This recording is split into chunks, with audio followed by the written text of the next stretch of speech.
আচ্ছা, ঘটনাটা কখন এবং কিভাবে ঘটলো, কারা ঘটালো? ঘটনাটা ঘটছে 11:30টার সময়। 11:30টার সময় ঘটনাটা ঘটাইছে হচ্ছে আমাদের টঙ্গীবাজারের চিহ্নিত চাঁদাবাজ সন্ত্রাসী। এরা 5ই আগস্টের পরে মাথাচাড়া দিয়ে উঠছে। বিএনপির নাম ভাঙায় এরা বিভিন্ন জায়গায় চাঁদাবাজি করতেছে।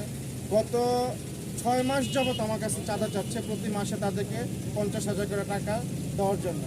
যখনই আমি তাদেরকে টাকা না দিচ্ছি, তাদেরকে টাকা আমি দিতে অপারগতা প্রকাশ করছি, তখনই তারা ক্ষিপ্ত হয়ে আজকে দুপুর 11:30টায় আইসা আমার কাউন্টারটা ভাঙা নদীতে ফালাই দিছে, আমার 2টা ট্রলার ভাঙচুর করছে, আমার এমপ্লয়ীদেরকে মারধর করছে, আমার ক্যাশ বক্স থেকে 65,000 সামথিং টাকা নিয়ে গেছে। আজকে যদি সাধারণ জনগণ হয়ে আমাদের যদি কোনো সিকিউরিটি না থাকে, তাহলে আমরা সিকিউরিটিটা কার কাছ থেকে পাবো? আমি 999-এ ফোন দিছি হচ্ছে 12:20-এ 999-এ ফোন দিছি। এখন বাজে কয়টা? 3:30টার মতো বাজে। এখন পর্যন্ত কোনো পুলিশ আসে নাই। 999 বারবার রিকোয়েস্ট করার পরও টঙ্গী থানা থেকে কোনো পুলিশ পাঠানো হয় নাই কেন? কোনো প্রশাসন কোনো ব্যবস্থা নেয় নাই কেন?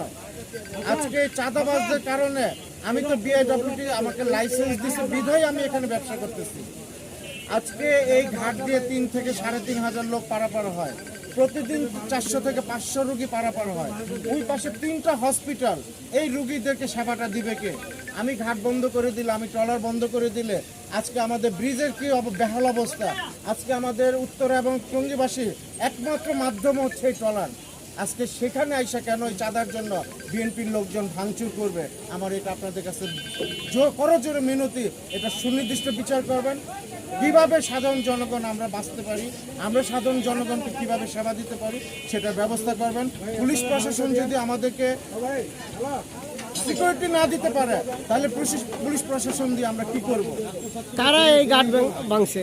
ঘাট ভাঙছে হলো শিশির সরকার, তার সাথে যোগান দেওয়া হচ্ছিল আমাদের এইখানে মাজার আছে, মাজারের হিরোইন ব্যবসায়ী প্রধান মূল দাতা ডুবলি, তার সাথে ছিল মিন্টু যে বিএনপি সেক্রেটারি, তার সাথে ছিল বাহার যে বিএনপির সুনির্দিষ্ট একটা চাঁদাবাজ নেতা।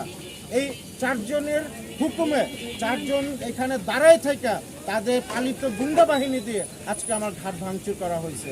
আজকে সাধারণ জনগণকে কষ্ট দেওয়া হয়েছে। এই রোজা রমজানের দিনে এই সাধারণ জনগণকে কষ্ট দেওয়ার পিছনে কি যুক্তিকতা আছে আপনারা খুঁজে বের করে দিয়ে আমাকে বুঝান, আমি বুঝি। অথবা প্রশাসনকে বলেন যে এই সাধারণ জনগণকে কষ্ট দেওয়ার পিছনে তাদের কি স্বার্থ আছে। তারা যদি আপনার ঘাটটি ভাঙলো, তারা কি চায় আপনার কাছে? তারা আমার কাছে প্রতি মাসে 50,000 করে টাকা তাদেরকে আমি দিতাম। কেন আমি তাকে টাকা দেবো? আমি ঘাট চালাই, এই কারণে তাদেরকে প্রতি মাসে 50,000 করে টাকা দিতে হবে। আমি যদি তাদেরকে চাঁদা দিয়ে আমার ঘাট চালাইতে হয়, তাহলে বিআইডব্লিউটি আমাকে লিজ দিল কি কারণে? বিআইডব্লিউটি আমাকে লাইসেন্স দিল কি কারণে? আমি বিআইডব্লিউটিকে সরকারকে টাকা দিয়ে ব্যাট ট্যাক্স পরিশোধ করে দেওয়ার জন্য ঘাটানি নাই এবং চাঁদাবাজ।